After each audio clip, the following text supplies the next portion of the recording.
मैंने अपना हर संभव प्रयास किया है दक्षिण की रक्षा करने का, किंतु अपने दायित्व की पूर्ति करने में यदि मुझसे निजी या सार्वजनिक रूप से कोई भूल हुई है तो मैं क्षमा प्रार्थी हूं। नहीं पुत्र, तुमसे कोई भूल नहीं हुई, भूल तो मुझसे हुई है। एक पिता के रूप में।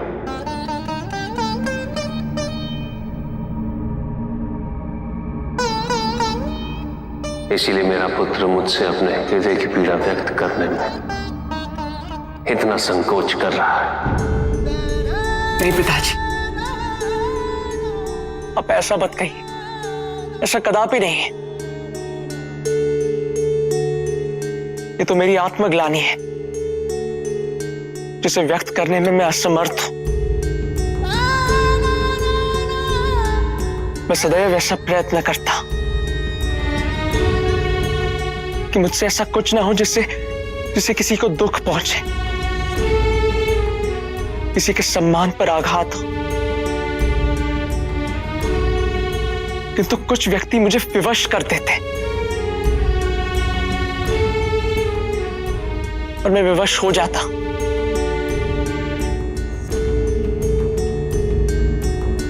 और ये करने के पश्चात मुझे स्वयं अपने संकल्प की दृढ़ता और अपने व्यक्तित्व की निश्चलता पर संदेह होने लग जाता है। ऐसा लगता है जैसे मुझसे ऐसा कुछ हो ना जाए जिससे आपको और मां को निराश होना पड़े।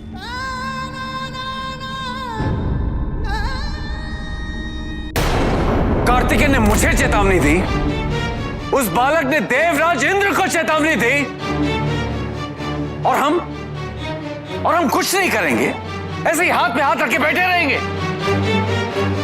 आपको तो कृतज्ञ होना चाहिए देवराज कि कार्तिकेय ने आपको मात्र चेतावनी दी। आपका दुस्साहस देखकर यदि वो कुछ कर भी जाते तो मुझे आश्चर्य नहीं होता। मेरी ओर इस प्रकार देखने का कोई लाभ नहीं है देवराज। यदि देखना ही है तो अपने भीतर देखिए, देखिए अपने भीतर और पूछिए स्वयं से कि आप इतने असुरक्षित हैं तो क्यों हैं? कार्तिकेय वहां दक्षिण में है, उन्हें आपके सिंहासन का कोई लोभ नहीं, कोई मोह नहीं है। फिर क्या आवश्यकता थी उन्हें नीचा दिखाने का प्रयत्न करने की? क्या प्राप्त हुआ आपको? आप स्वयं नीचे होकर आ गए ना। और ये प्रथम अवसर नहीं है देवराज, इसके पूर्व भी आप कुमार से पराजित हो चुके हैं। और देवराज, कार्तिकेय से आप कदापि नहीं जीत सकते। वो शिव पुत्र है, पार्वती पुत्र है। और ये हट कैसा है देवराज, किस लिए है? क्या प्राप्त होगा आपको इस हट से? देवराज, हम सबको तो महादेव और उनके परिवार का कृतज्ञ होना चाहिए। उन्होंने सदैव आप देवताओं की रक्षा की है। सदैव रक्षा की है, सदैव अपमानित किया है उन्होंने मुझे। पिता और पुत्र ने एक अवसर नहीं छोड़ा मुझे नीचा दिखाने में, और आप कहते हैं कि मैं उनका सम्मान करूं? यह कह कि आप स्वयं मुझे अपमानित कर रहे हैं देवगुरु। अपने अपमान की परिस्थितियां आप स्वयं उत्पन्न कर रहे हैं देवराज। अमृत पीने के पश्चात पुनः अहंकार में आप असुरों का तिरस्कार करते रहे। इसीलिए महादेव को यक्ष का रूप धारण कर आपको दर्पण दिखाना पड़ा। और कार्तिकेय नहीं आए थे आपके पास, आप स्वयं गए थे उनके पास, उन्हें अपमानित करने की मंशा लेकर। ऐसा करके आप स्वयं को असुरों की श्रेणी में ले आए हैं देवराज। स्मरण रहे देवराज, प्रत्येक बार आपको ही पराजित होना पड़ेगा।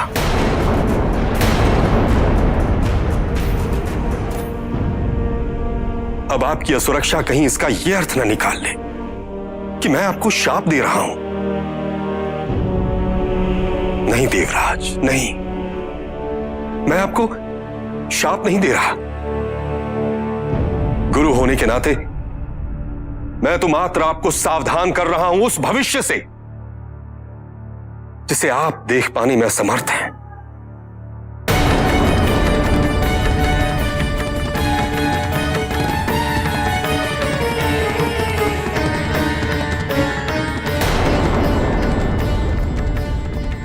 जीवन में ऐसे व्यक्ति आवश्यक होते हैं। हमारी असफलता में हमसे कोई ईर्ष्या नहीं करता, कोई हमसे असुरक्षित नहीं होता।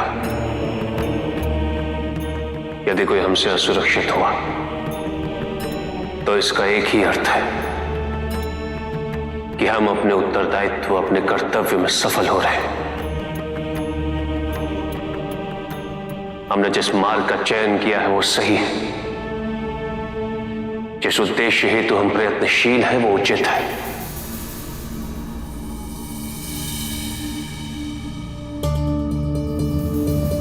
किसी की असुरक्षा उसके चरित्र में व्यक्तित्व की दुर्बलता दर्शाती है। देवराजेंद्र ने जो कुछ भी किया उसमें तुम्हारा कोई दोष नहीं है। किंतु पिताजी, वो तो एक अतिथि बनकर आए थे। उनका सत्कार करना, उनका सम्मान करना मेरा धर्म था और मैंने उनके साथ। पुत्र,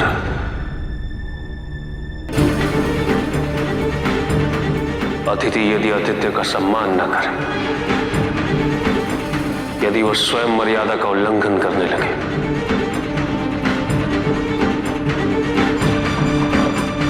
तो उसकी गणना अतिथियों में नहीं की जा सकती।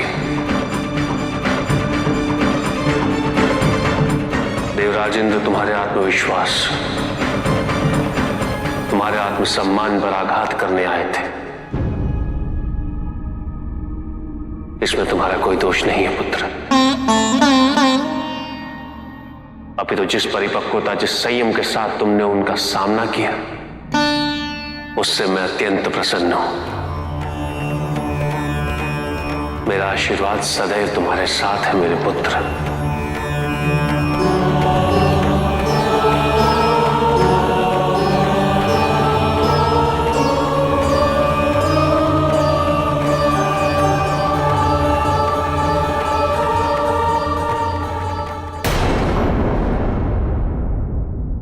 जाइए और संभालिए अपने स्वर्ग को। मुझे आपके सिंहासन का कोई भी मोह नहीं, और यदि मोह सिंहासन का भी होता ना तो वो मैं आपसे ले ही लेता। कार्तिकी ने सहसा मेरे सिंहासन की बात क्यों की? इस बात में कोई भी संदेह नहीं है। कितने वर्षों के बाद भी उसके मन में मेरा सिंहासन हड़पने की इच्छा जीवित है, किंतु मैं ऐसा कदापि नहीं होने दूंगा, कदापि नहीं। इससे पहले क्यों मेरे विरुद्ध कोई योजना बनाए, मैं उसकी मति भ्रष्ट कर दूंगा। हाँ।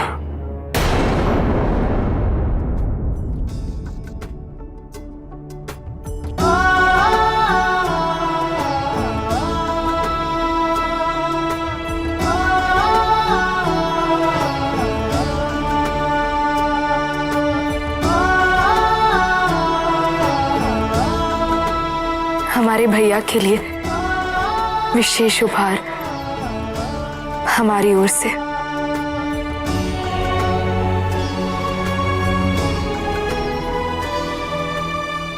नहीं,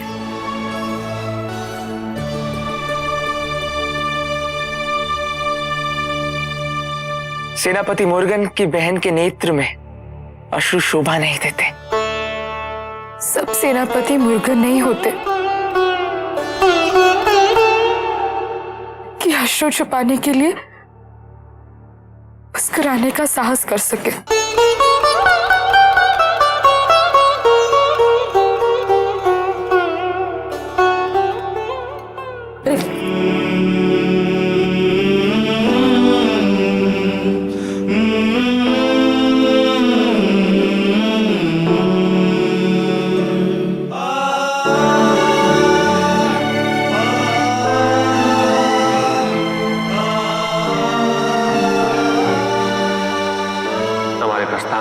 समय हो चला।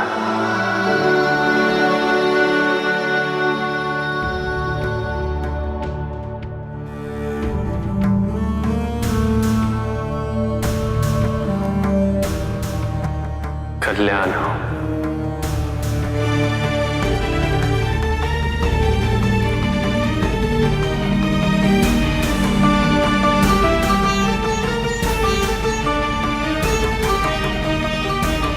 पार्वती,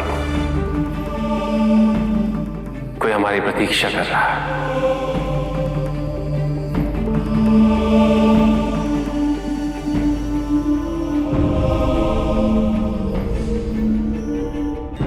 ओम नमः शिवाय, ओम नमः शिवाय, ओम नमः शिवाय, ओम नमः शिवाय, ओम नमः शिवाय, ओम नमः शिवाय, ओम नमः शिवाय, ओम नमः शिवाय, ओम नमः शिवाय। ये कौन है पिताजी? उपमन्यु, मेरा भक्त। कष्ट में एक बालक अपने पिता का स्मरण करता है, किंतु उपमन्यु के नमः पिता शिवाय, महर्षि व्याघ्र नमः शिवाय, घर से दूर एक नमः घोर तपस्या में लीन है। शिवाय। इसीलिए उपमन्यु मुझे पुकार रहा है, ओम नमः शिवाय। किंतु केवल अपने ही नहीं, अपितु अपनी मां के दुख को दूर करने हेतु मेरी साधना कर रहा है। ओम नमः शिवाय। किंतु उपमन्यु और उसकी माँ को कष्ट क्या है?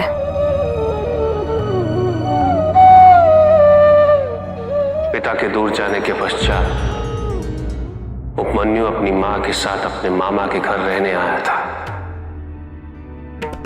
निर्धन होते हुए भी उपमन्यु के मामा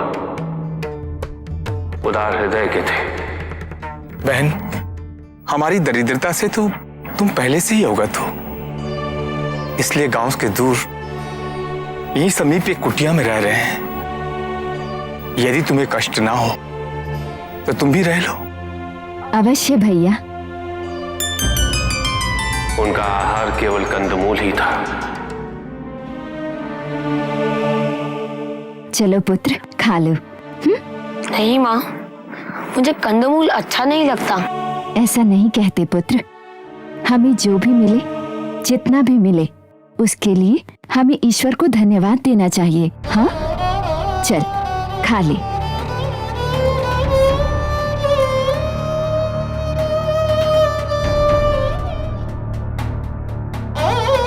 उपमन्यु के मामा के घर दूध नाम मात्र ही आता था, और वो भी केवल देव अर्चन करने ही था। उपमन्यु प्रतिदिन अपने मामा को देव अर्चन करते देखता था। उसने कभी भी दूध का सेवन नहीं किया था। ओम नमः शिवाय, ओम नमः शिवाय। किंतु वो दूध का स्वाद अवश्य लेना चाहता था।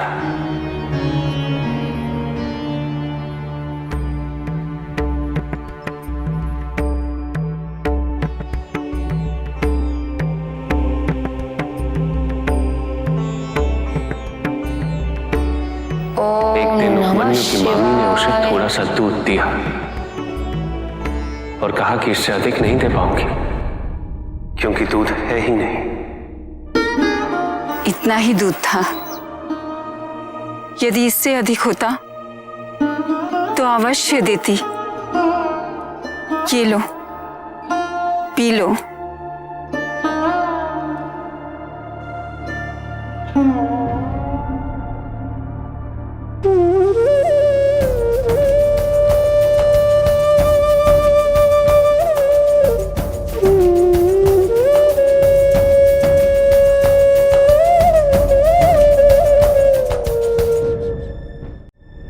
पुत्र, मैं जानती हूँ तुम्हें दूध का स्वाद बहुत अच्छा लगा, किंतु मैं और दूध नहीं ला सकती।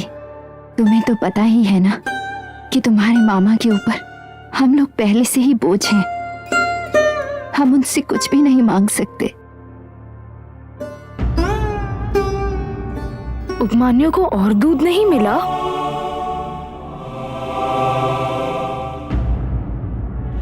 मिला, अवश्य मिला,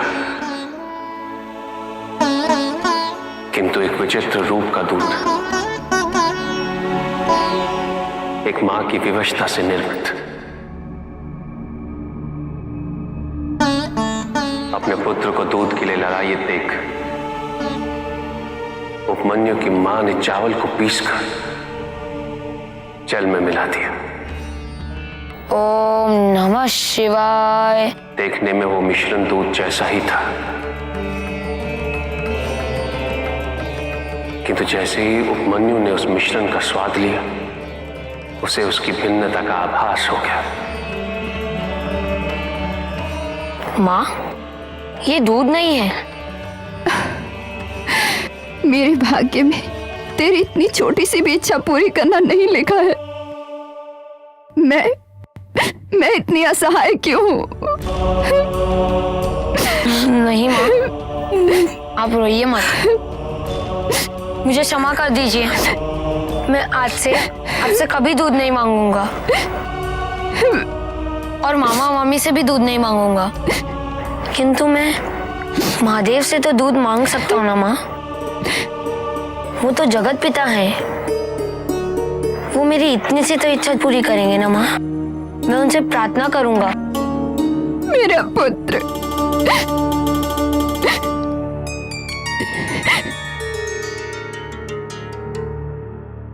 किंतु आप ये दूध मेरे लिए और एक बार बना दीजिए माँ।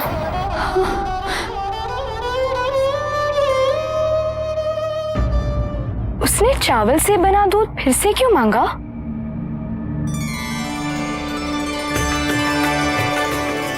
सच्ची श्रद्धा और भक्ति से अर्पण किया गया चावल से बना दूध कामधेनु के दूध के समान पवित्र होता है। तब से उपमन्यु मेरी साधना कर रहा है। कठिन से कठिन परिस्थितियां उत्पन्न हुई, किंतु उपमन्यु की साधना में अवरोध उत्पन्न नहीं कर सकी। ओम नमः शिवाय। ओम नमः शिवाय। आप उसकी साधना से अवश्य प्रसन्न हुए हैं, अर्थात आप उसे दर्शन देंगे, आशीर्वाद देंगे ना?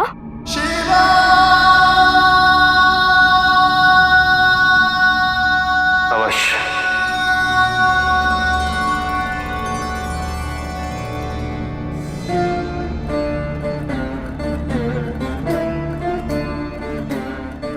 किंतु उससे पूर्व उपमन्यु को एक परीक्षा देनी होगी। कैसी परीक्षा पिताजी?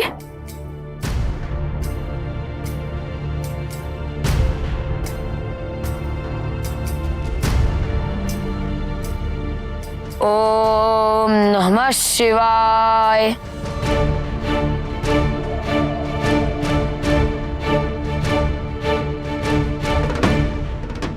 ओम नमः शिवाय। ओम नमः शिवाय। ओम नमः शिवाय। ओम नमः शिवाय। ओम नमः शिवाय। ओम। ए बालक, बंद करो शिव का नाम जपना। महाराज बलि, मैंने असुरों का भविष्य आपके हाथों में सौंपा था और आपने वचन दिया था हमारी सहायता करने का।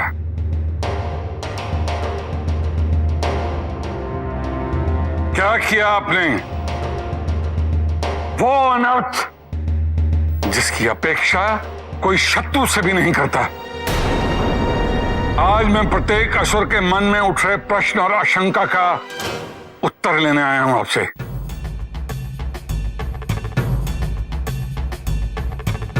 मैं आपके प्रत्येक प्रश्न का उत्तर देने के लिए तैयार हूं, क्योंकि जो कुछ हुआ उसके लिए मैं दोषी नहीं हूं। दोषी आप हैं, केवल आप। देवताओं पर विश्वास करने का निर्णय आपका था।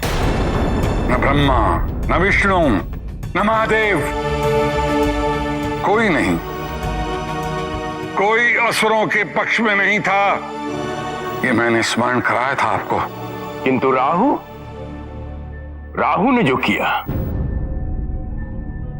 क्या आवश्यकता थी वेश बदलकर देवताओं की पंक्ति में सम्मिलित होने की? और आपके वो 3 असुर, उन्होंने जो किया उससे संपूर्ण असुर जाति त्रिदेव की दृष्टि में छोटी हो गई। आप ये भली भांति जानते हैं कि उन्होंने ऐसा क्यों किया, क्या कारण था इसका, किसने उकसाया था उन्हें? मैंने उकसाया था। और इसमें अनुचित क्या है?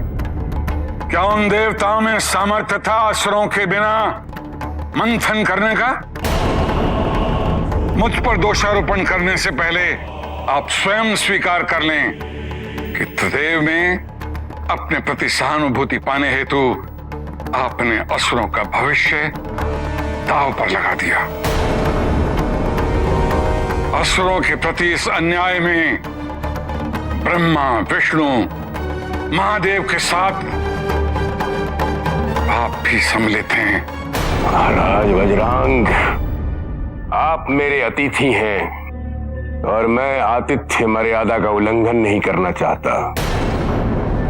आप ये मत भूलिए कि महादेव ने गुरुदेव शुक्राचार्य की संजीवनी विद्या लौटा दी है इस सृष्टि के संतुलन हेतु।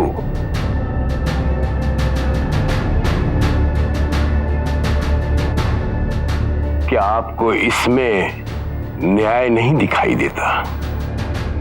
आपको दिखेगा भी कैसे? आप तो अपने पुत्र और पौत्रों की मृत्यु तक नहीं देख पाए, जबकि महादेव से जिसने भी शत्रुता की है उसकी मृत्यु निश्चित है।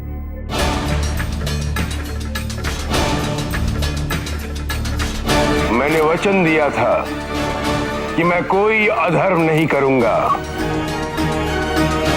और अब आपके इस छल से परिपूर्ण योजना में मैं सम्मिलित नहीं हूं।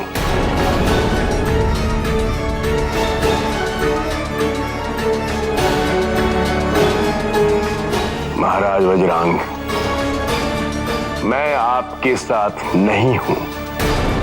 यदि आप साथ नहीं हैं तो क्या हुआ? वज्रांग में आज भी इतना सामर्थ्य है कि वो देवताओं से युद्ध कर सके, और देवताओं को परास्त करने के लिए मैं उचित अवसर सदैव खोजता रहूंगा। और कदाचित आज के बाद हम जब भी मिलेंगे तो मित्रों की तरह नहीं, शत्रुओं की तरह। वज्रांग यदि मित्रता करना जानता है तो शत्रुता भी भली भांति निभाता है। महाराज वज्रांग, जिस दिन आप मित्रता हेतु आएंगे मेरा द्वार सदैव खुला पाएंगे। भविष्य में ऐसा अवसर ना ही आए तो ही अच्छा है।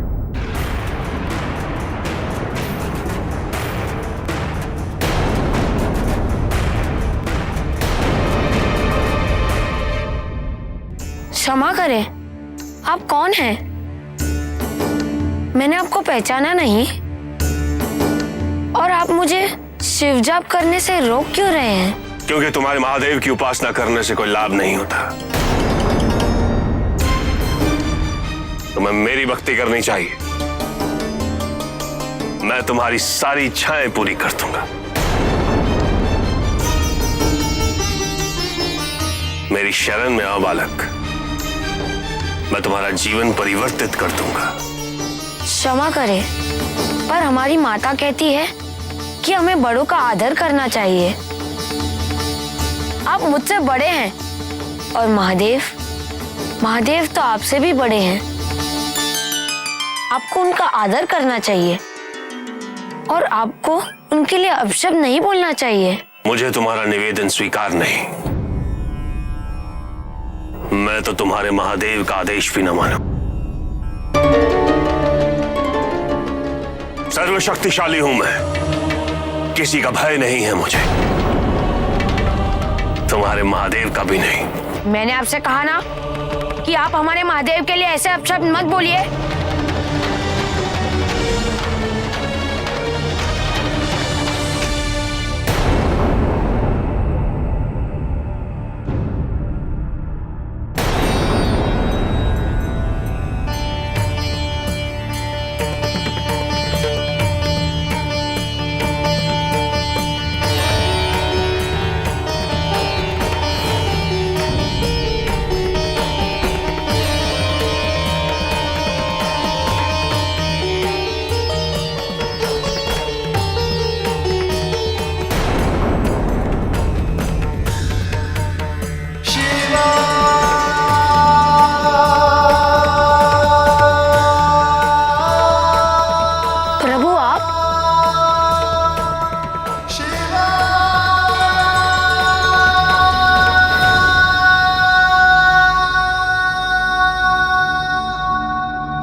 उठो उपमन्यु। माता,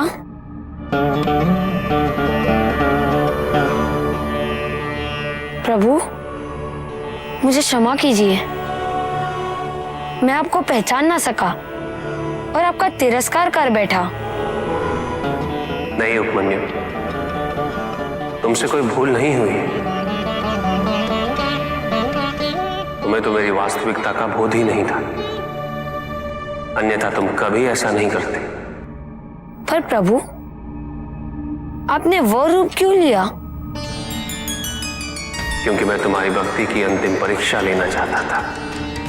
तो क्या मैं उस परीक्षा में सफल हुआ? आज से हम तुम्हें अपने पुत्र के रूप में स्वीकार करते हैं। माता यह बात सुनकर कितनी खुश होगी।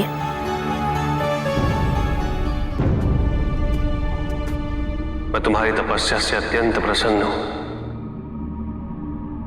मनचाहा वरदान मांग लो। प्रभु, मैं तो आपसे वरदान के रूप में केवल ज्ञान मांगना चाहता हूँ। मैं निर्धन हूँ, इसलिए मेरे पास कोई गुरु नहीं है और गुरु के बिना ज्ञान प्राप्त करना कैसे संभव है? आप मुझे वरदान के रूप में केवल ज्ञान दे दीजिए। आप मुझे इतना ज्ञान दीजिए कि मैं अत्यंत ज्ञानी बन जाऊं। उपमन्यु, वरदान से ज्ञान की प्राप्ति नहीं होती। ज्ञान प्राप्त होता है गुरु से, अध्ययन और परिश्रम करने से प्राप्त होता है। जो इस उद्देश्य की पूर्ति हेतु प्रयत्नशील रहता है, मैं उसकी सहायता सदैव करता हूं।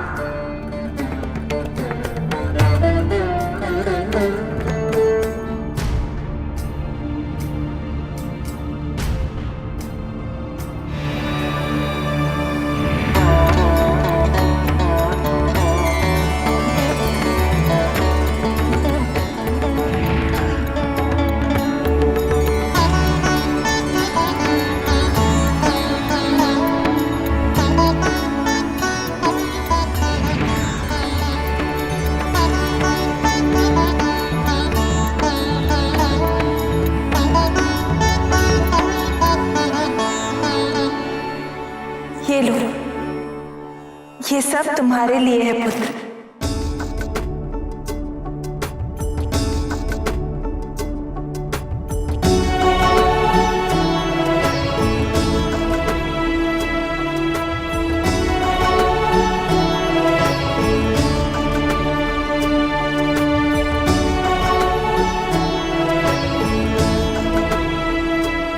इस गाय से तुम्हें दूध प्राप्त होगा जो तुम्हारे स्वास्थ्य हेतु अच्छा होगा,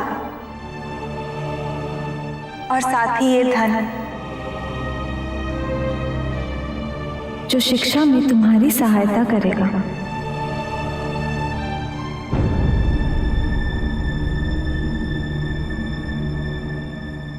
और शीघ्र ही अपनी शिक्षा आरंभ करो। मैं कल प्रातः ही गुरुकुल जाऊंगा। वहां जाकर गुरु दक्षिणा देकर ज्ञान प्राप्त करना आरंभ करूंगा। मैं आपको और प्रभु को सदैव गौरवान्वित करता रहूंगा। ये मेरा वचन है।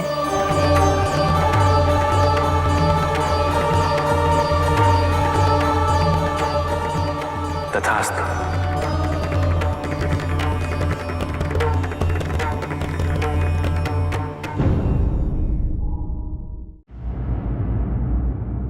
पिताजी, भैया भी आपकी भांति तपस्या करते हैं और वो कह रहे थे कि जिसके पिता स्वयं योगेश्वर और माता आदि शक्ति पार्वती हो,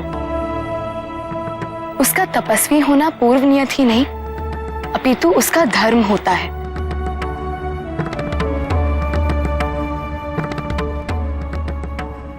पिताजी,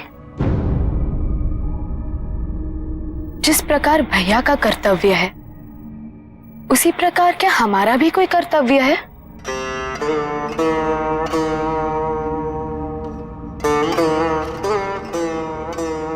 अवश्य है पुत्री।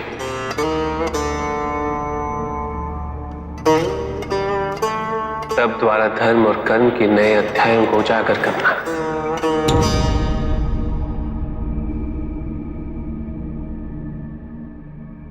किंतु आप महादेव हैं और हम आपकी पुत्री।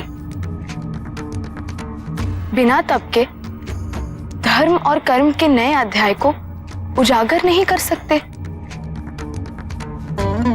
क्या आप हमें ऐसा कोई वरदान नहीं दे सकते? अवश्य दे सकता हूं पुत्री, किंतु तप के बिना जो भी प्राप्त होता है वो शुभ नहीं होता, वो सत्य नहीं होता, वो सुंदर नहीं होता। मैंने बालक उपमन्यु को भी ज्ञान हेतु गुरु की शरण में जाने का मार्ग दिखाया। मैं चाहता तो वरदान देकर उसे ज्ञानी बना सकता था, किंतु बिना परिश्रम, बिना तपस्या के जो भी ज्ञान प्राप्त होता है वो संपूर्ण नहीं होता।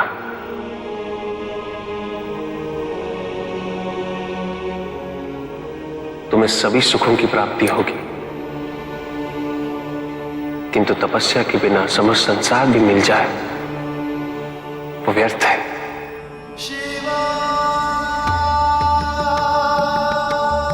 तुम्हारी माता ने भी मुझे प्राप्त करने के लिए घोर तपस्या की थी। तो क्या हम भी नहुष को बिना तपस्या के प्राप्त नहीं कर सकते? अवश्य प्राप्त कर सकते हैं, किंतु तपस्या के पश्चात नहुष को प्राप्त करने का सुख कुछ और ही होगा पुत्री। उस संबंध की परिपक्वता अतुलनीय होगी। उस विवाह से तुम जिन महान दायित्वों की पूर्ति करने जा रहे हो, उसका मार्ग तपस्या से ही प्रशस्त होगा।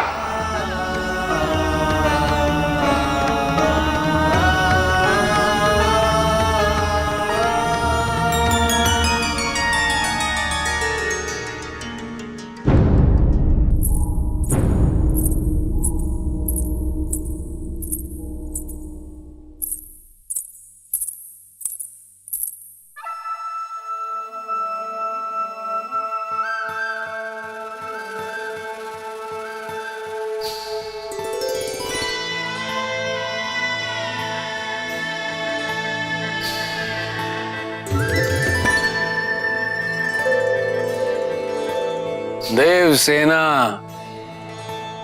प्रणाम देवराज।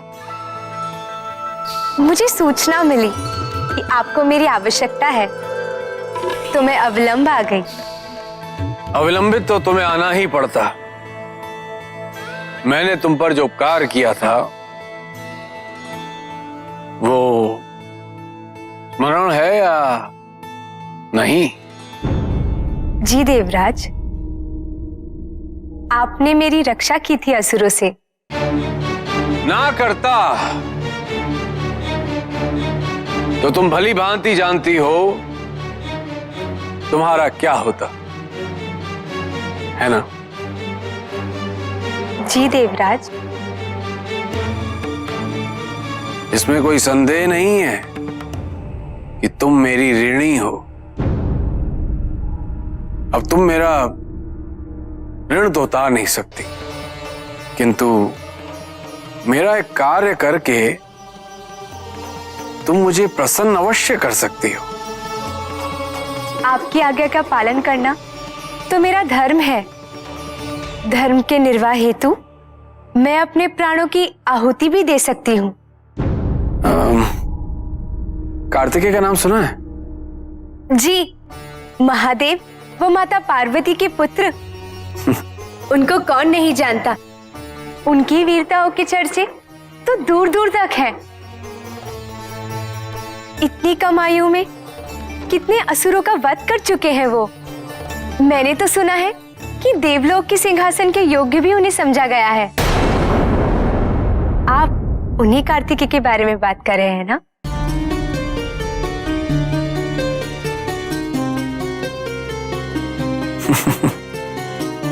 हाँ, मैं उसी कार्तिकेय की बात कर रहा हूं। उसी कार्तिकेय को तुम्हें अपने मोह जाल में फंसाना है। उसे ऐसा फंसाओ अपने मोह जाल में कि वो निकल ही ना पाए। का बल, उसका आत्मविश्वास चूर कर दो, भटका दो उसको उसके उद्देश्य से।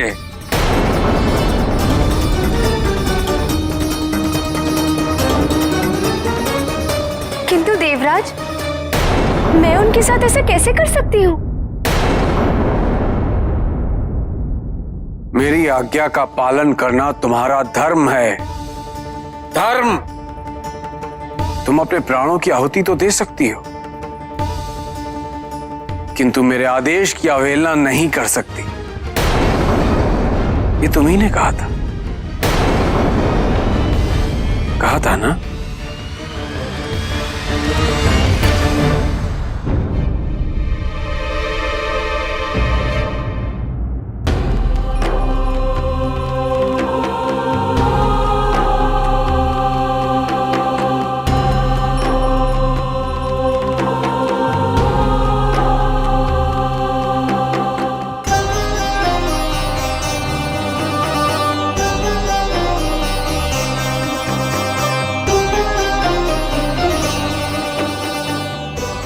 पुत्री,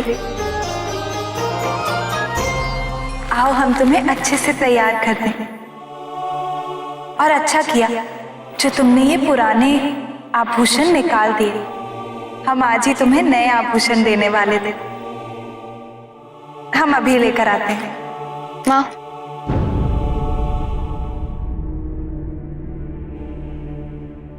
नए या पुराने, हमें अब किसी भी प्रकार के आभूषण नहीं चाहिए।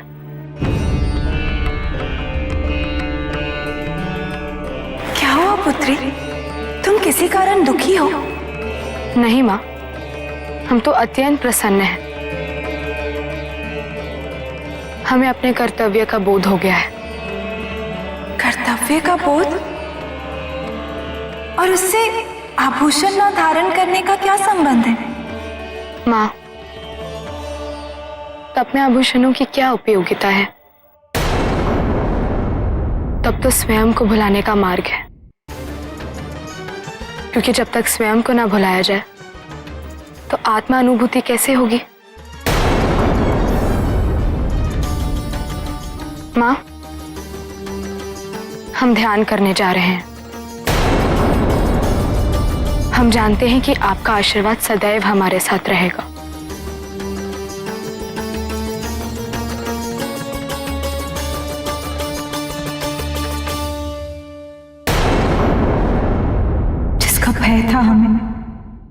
वही हुआ। हमारी पुत्री अपने आप को पाने के लिए वो हमसे दूर होने जा रही है। हमें स्वामी से बात करनी होगी, रोकना होगा अशोक सुंदरी को। ओम नमः शिवाय। ओम नमः शिवाय। ओम नमः शिवाय। ओम नमः शिवाय। हे शिवपुत्र, देवराज का मुझ पे बहुत बड़ा ऋण है, इसलिए मुझे उनकी आज्ञा का पालन करना पड़ रहा है। मुझे क्षमा कर दीजिएगा।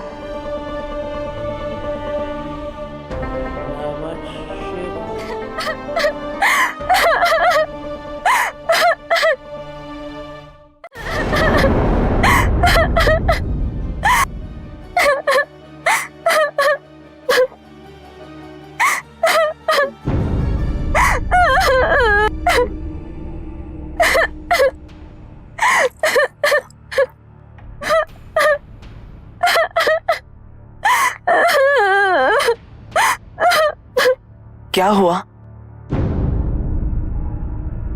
क्या आपको कोई कष्ट है देवी?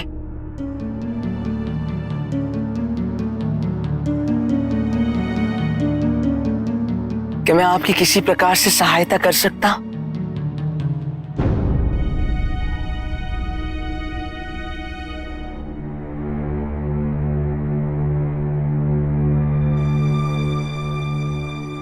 मैं देवसेना हूं। देवराज इंद्र की अप्सराओं में मेरा प्रमुख स्थान हुआ करता था, किंतु असुरों ने स्वर्ग पे आधिपत्य स्थापित किया और मेरा हरण कर कुछ असुर पाताल लेकर गए और मुझे वहां पे बंदी बनाकर रखा। समुद्र मंथन के पश्चात महाराज बलि ने मुझे पुनः मुक्त करवाया, परंतु जब मैं स्वर्ग पुनः पहुंची तो देवराज ने मेरा तिरस्कार किया। मुझे अप्सराओं में पुनः सम्मिलित होने की अनुमति नहीं दी, और तो और मुझे स्वर्ग से भी निष्कासित कर दिया गया। उन्होंने कहा कि मैं असुरों के साथ रह के अपवित्र हो गई हूं। किंतु हरण तो असुरों ने किया था, इसमें आपका क्या दोष?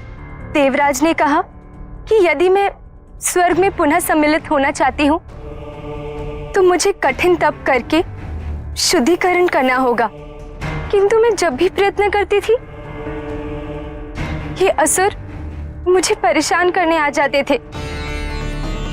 वो लोग मेरा पुनः हरण करना चाहते थे। मेरा तप कभी पूरा नहीं हो पाएगा और मेरा शुद्धिकरण कभी पूरा नहीं हो सकेगा। मैं स्वर्ग पुनः कभी वापस नहीं जा पाऊंगी। देवी, यदि आपको स्वीकार हो तो आप यहीं पर तप कर सकती। ये मेरा क्षेत्र है, मेरे संरक्षण का क्षेत्र। मैं आपको वचन देता हूं देवी कि कोई भी असुर आपको हानि नहीं पहुंचा सकता। आप निश्चिंत होकर तप कीजिए। मैं आपकी आभारी रहूंगी। सेनापति मुर्गन, किंतु आपको आभारी रहने की कोई आवश्यकता नहीं। यह सभी का संरक्षण करना मेरा दायित्व है। यदि आपको कभी भी कोई आवश्यकता हो तो मुझसे कहने में संकोच मत कीजिएगा।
इतना समय हो गया किंतु ना स्वामी ध्यान से उठे हैं और ना ही अशोक सुंदरी।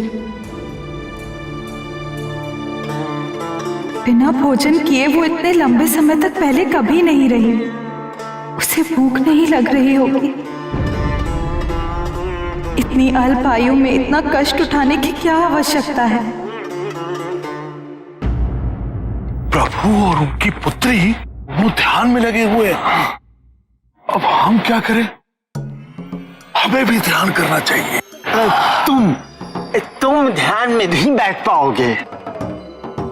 तुम तो हर दूसरे क्षण बस यही सोचते रहोगे कि भोजन में क्या मिलेगा। उचित कहते हो प्रेत। भोजन के बिना ध्यान कैसे लगेगा? और मैं तो इतनी देर बैठ ही नहीं सकता। निर्जन निराहार संभव तो हमारे लिए भी नहीं है गंजी। ऐसा घोर तप तो केवल प्रभु, माता व प्रभु के संतान के लिए ही संभव है। वो देखो, कुमारी कितने ध्यान पे बैठी हुई, बिल्कुल अपने प्रभु की तरह।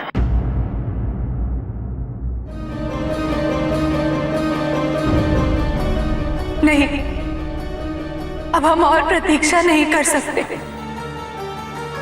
अशोक सुंदरी को अपने कष्ट की अनुभूति हो या ना हो, किंतु हमें यह विचार अस्वीकार्य है कि वो बिना अन्न और जल ग्रहण किए इतने लंबे समय तक ध्यान में बैठी रहे।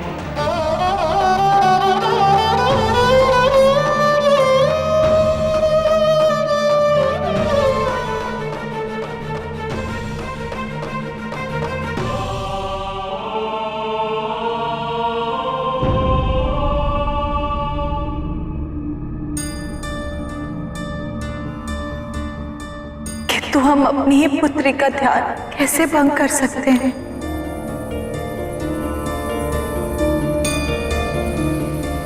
हम करें भी तो क्या करें?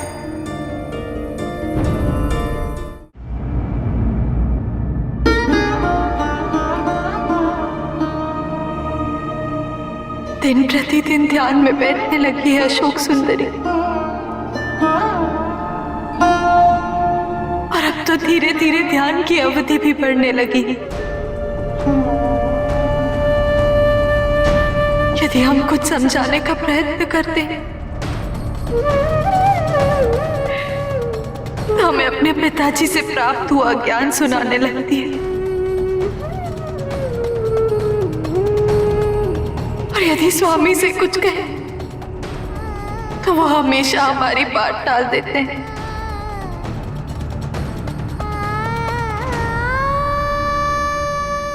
पार्वती,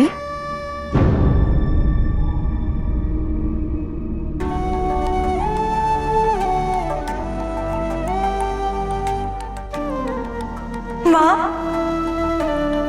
माँ,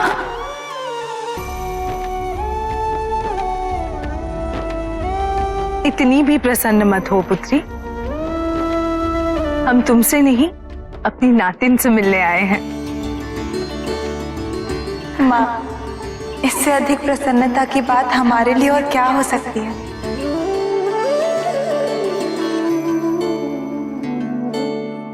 पार्वती, हम अपनी नातिन के लिए पायल लेकर आए हैं। जिस तरह वो इधर से उधर भागती रहती है, इस पायल की छमछम से पूरा कैलाश गूंज उठेगा। कहाँ है वो? अशोक सुंदरी के होते हुए इतनी शांति कैसे?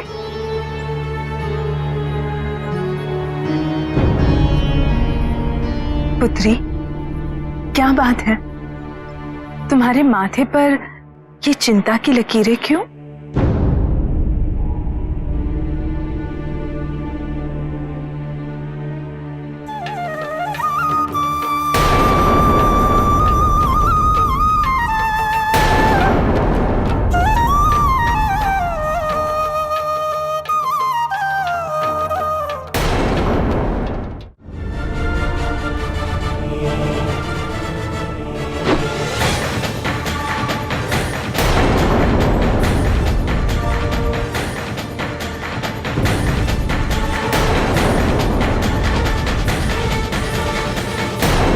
उसी कार्तिकेय को तुम्हें अपने मोह जाल में फंसाना है। उसे ऐसा फंसाओ अपने मोह जाल में कि वो निकल ही ना पाए।